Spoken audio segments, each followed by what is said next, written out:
오늘 하나님 말씀 읽고 우리 시편의 말씀을 묵상하도록 하죠. 시편 3편 1절에서 8절까지 우리 함께 읽겠습니다.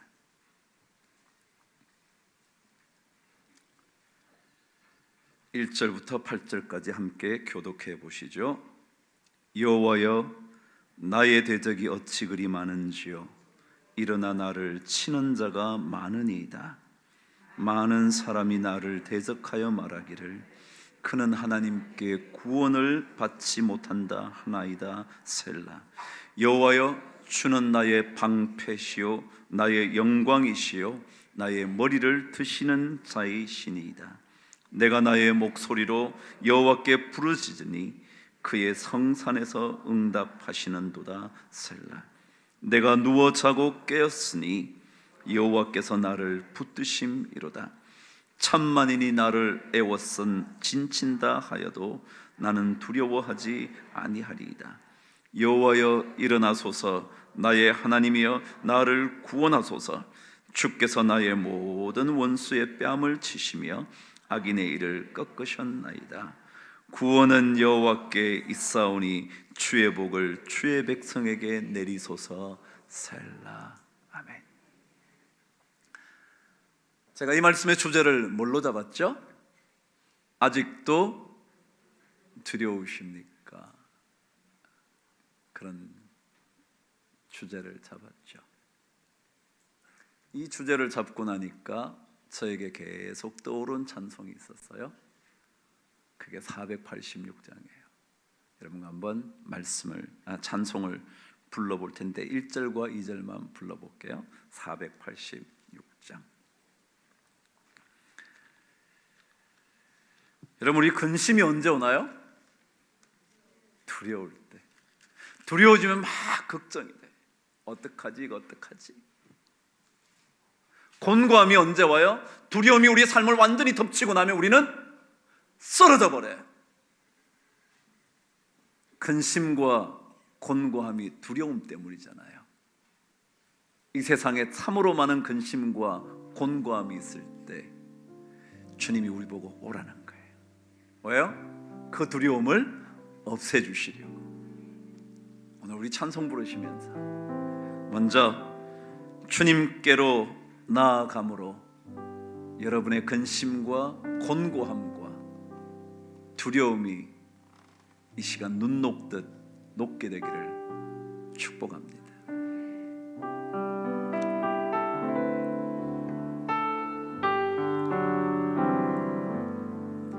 이 세상에 힘든 일이 많고 참 평안을 몰랐구나.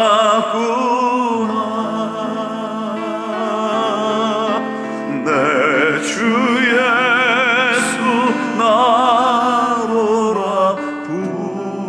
부르시니 곧 평안이 주리로다. 주 예수의 구원의 은혜, 주 예수의 구원의 은혜로다. 참 기쁘고 즐겁구나.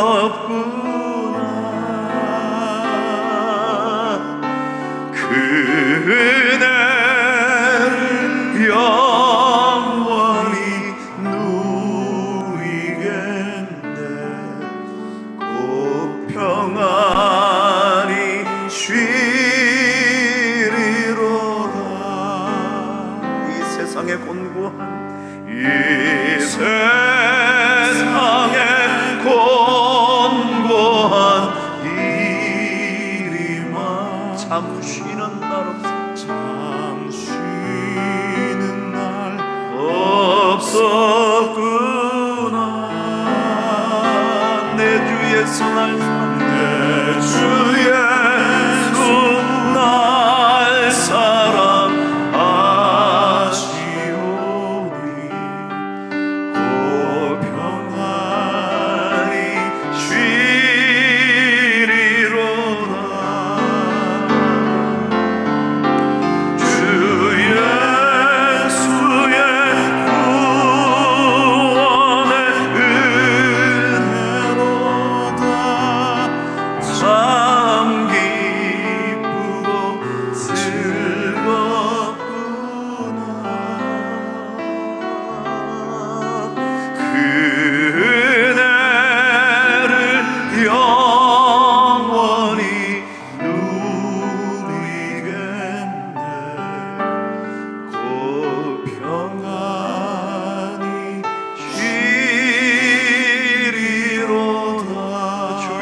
우리의 구원에 주 예수의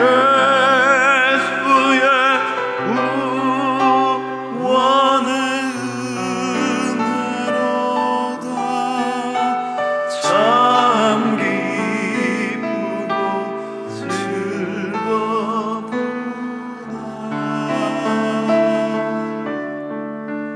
그 은혜를 영원히 누리겠네. 오 평안히 쉬리로다.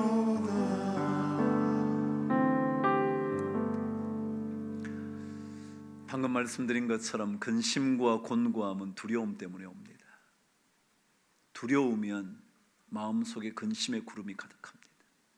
두려우면 마침내 인생이 고달파집니다. 그 공고함이 저의 삶을 자꾸 짓누르거든요. 그래서 이 두려움이라는 거예요. 이 두려움을 진짜 어떻게 해야 될까? 오늘 성경은 우리에게 이 두려움이라는 것은 언제나 존재한다고 가르쳐 줍니다. 1절이 그렇습니다. 여호와여 나를 치러 오는 이 대적이 얼마나 많은지 모릅니다. 지난 시간에도 말씀드린 것처럼 자식까지 그러니 어찌 없다고 말하겠습니까? 수도 없는 곳에서 갑자기 적들이 되는 겁니다. 하루아침에 동지가 끔찍한 적이 되는 겁니다. 그러니 어찌 두려움이 사라질 수가 있겠습니까? 여러분, 두려움은 상황으로부터 옵니다. 상황이 수많은 두려움을 몰고 오기 때문에 그렇습니다. 충분히 그럴 수 있고 당연히 그럴 수 있습니다. 그런데 이 두려움은 그렇기 때문에 평생 사라지지 않는 것인데, 그렇다면 문제는 절대로 사라질 수 없는, 동지인 줄 알았는데 적이고 자식인 줄 알았는데 적이 되는다면 평생 동안 이 두려움이 사라질 수 없을 텐데 어떡할 거냐? 그래요. 그렇다면 두려움이 사라지기를 기대하지 말고 두려움을 뛰어넘을 생각해야겠죠. 그렇잖아요.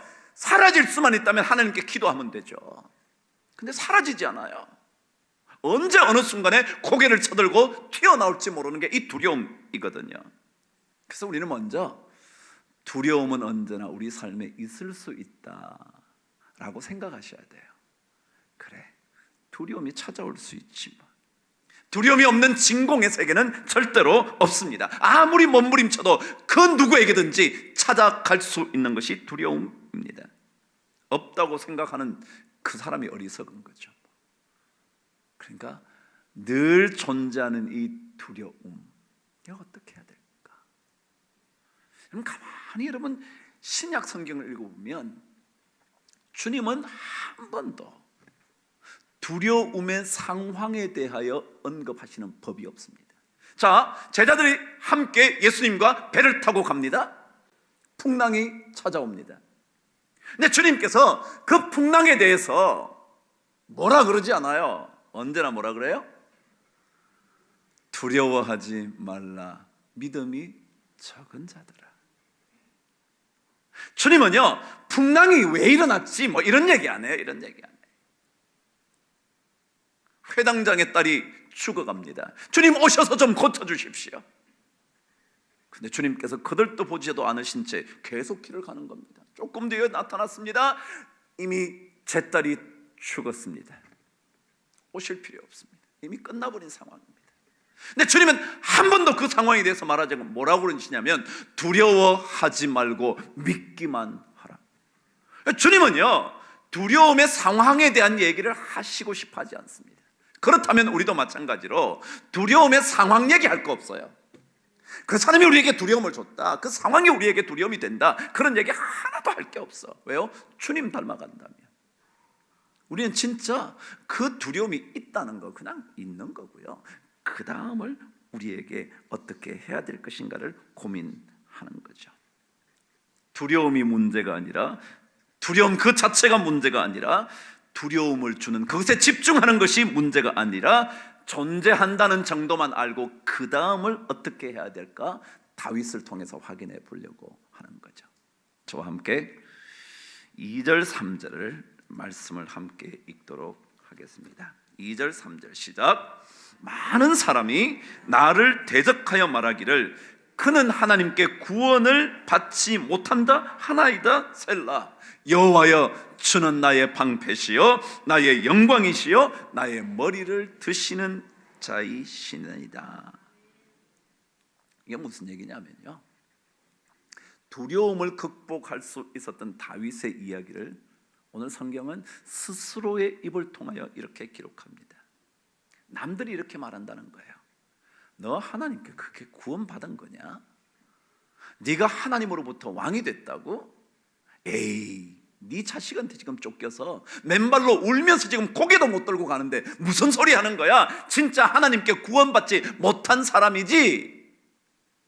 라고 말하는데요, 그 상황에서 다윗은 뭐라 그러냐면 여호와여 주는 나의 방패시요 나의 영광이시요 나의 머리를 드시는 자니시니이다.